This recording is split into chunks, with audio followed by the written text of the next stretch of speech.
পাপি আপা ট্রাইব্যুনালের কথা বলছিলেন এবং আইনকে যাতে আমরা ত্বরান্বিত করতে পারি।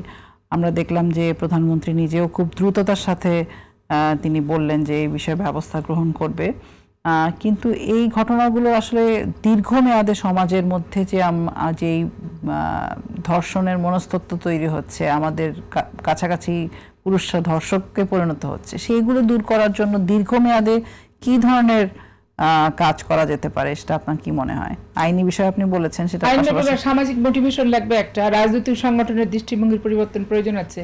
আমি স্পষ্ট করে বলতে চাই জামাত ইসলামের কথা, তারা হচ্ছে নারীদেরকে আপনি ধরেন একটা টেলিভিশনের অ্যাঙ্কর, আপনার সাথে একটা পুরুষ বক্তার আচরণটাও তো নমনীয় হওয়া উচিত, কিন্তু হাত পা এমনভাবে ঝুঁকাচ্ছে যে একটা হাত আপনার মুখে লেগে যাচ্ছে, এবং তারপরের থেকে আপনাকে এমনভাবে ট্রল শুরু করলো জামাত ইসলামের গুপ্ত বাহিনীরা যে তখন আপনাকে ওই চেয়ারটা ছেড়ে দিয়ে উপস্থাপকের জায়গা ছাড়তে হচ্ছে।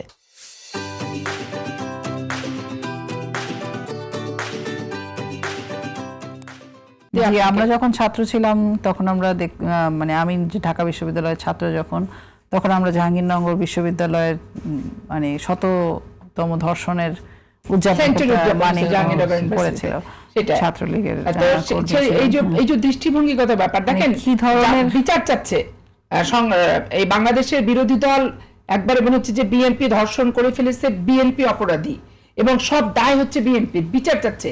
কিন্তু কমান্ডসের ভিতর যে দেখবেন আবু সাইদ খান ভাই যেটা বললেন যে ওর পোশাকটা খুব উগ্র, তাকে দেখে তো এইটা মনে হচ্ছে, ওটা মনে হচ্ছে, এটা করাটা স্বাভাবিক, তাহলে মানে কি পরোক্ষভাবে ধর্ষককেই কমান্ডসের ভিতরে যে কিন্তু সমর্থন জোগাড় হচ্ছে।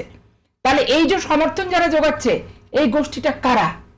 এরা পৃথিবীর মানবিকেই বলেন, সিআরপিসিতেই বলেন, সামাজিকভাবেই বলেন, ধর্ষকের পক্ষে এমন কোনো কথা কি লেখা যেতে পারে যে ভিকটিমাইজ হবে, ভিকটিম ক্ষতিগ্রস্ত হবে, ভিকটিমের দোষ, মানে ধর্ষক আসলে মানে ধরেন হওয়াটা ভিকটিমের দোষ পারিবারিকভাবে বা ব্যক্তিগত কোনো স্বভাবের কারণে হচ্ছে, নাকি আসলে সমাজ রাষ্ট্র আসলে সেই নিরাপদ সমাজ তৈরির আয়োজনটা করতে পারছে না এখন? সমাজ তো মানুষ মিলে আমরা তৈরি করব। আমাদের সমাজ রাষ্ট্রেরও নীতিগুলো কিন্তু আমাদের রাষ্ট্রের এই যে বিচার ব্যবস্থাটা, উচ্চ আদালতের আমি যেটা বললাম, এটা ধরেন আমি 97 থেকে প্র্যাকটিস করি, আমি আমার প্র্যাকটিস লাইফে তো অনেক দিনই হয়ে গেল, আমি যেখানে দীর্ঘসূত্রিতা সেই জায়গাগুলো কিন্তু আমি ক্লিয়ার করে বলেছি, আরও সময় পেলে হয়তো আরও ক্লিয়ার করে বলতে পারতাম। কিন্তু আজ থেকে আপনি 30 বা 40 বছর আগে জানতো রাজশাহী বিশ্ববিদ্যালয়ের নেহার বানু, তার বন্ধু বাবু বিয়ের প্রপোজাল দিয়েছিল, অ্যাকসেপ্ট করেনি, তাকেও কিন্তু ধর্ষিতা হতে হয়েছিল এবং তাকে শ্বাসরুদ্ধ করে মেরে ওই রাজশাহী বিশ্ববিদ্যালয়ের সিমেন্ট দিয়ে মাটিতে পোতা হয়েছিল। এবং সেই নেহার বানু হত্যার বিচার ওই একমাত্র বাবুর ফাঁসি হয়েছিল, আর 2 সহযোগীর কিন্তু খালাস, এবং তারাও বর্তমান আমার ওই চাঁপাইনবাবগঞ্জের শিবগঞ্জে তাদের বসবাস, তারা একটা বিশেষ সংগঠনের নেতৃত্ব দিয়ে বেড়ায়। আর যার ফাঁসি হয়েছিল সে হয়তো আউট অফ কান্ট্রি ছিল, কি ফাঁসি কার্যকর হয়েছে কিনা আমি বলতে পারবো না। কিন্তু এখন আমার যেটা কথা, যে যেই রাজনীতি করুক, নারীর জায়গাটা সম্মানের, আমি সেই কমেন্টস করতে পারি না। আমি আমি আমি টকশো করলাম, আমার বক্তব্য অপছন্দ হতে পারে কোনো গোষ্ঠীর, কোনো সম্প্রদায়ের, কোনো সংগঠনের, কিন্তু সে ওরকম ব্যাড কমেন্টস করবে যেটা ওই ধর্ষণের আশেপাশে, ধর্ষণের টাইপেরই এরকমভাবে কি কমেন্টস করতে পারে? তো তাহলে মুখের সবকের সাথে কমেন্টসের সবক তো আকাশ আর জমিন পার্থক্য হয়ে যাচ্ছে।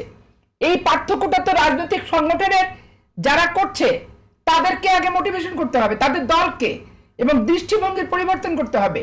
দৃষ্টিভঙ্গির পরিবর্তন যতক্ষণ না হবে ততক্ষণ আপনি সামাজিক বিপ্লব বলেন আর সামাজিক বলেন, 10 জনের ফাঁসি হয়ে গেল ধরেন কার্যকর, এতে কিছু ব্যক্তি আমরা একটু বিরতির পরে আপনার কাছে এই আলোচনাটা করবো। অনেকেই বলছেন যে এই ফাঁসি নিয়েও কিন্তু অনেক বিতর্ক আছে, যে ফাঁসি হওয়ার কারণেই হয়তো কি এই হত্যাকাণ্ডগুলো বেশি হচ্ছে, আবার অনেকে বলছে যে মানে এখানে মিথ্যা অভিযোগেরও সুযোগ থাকছে।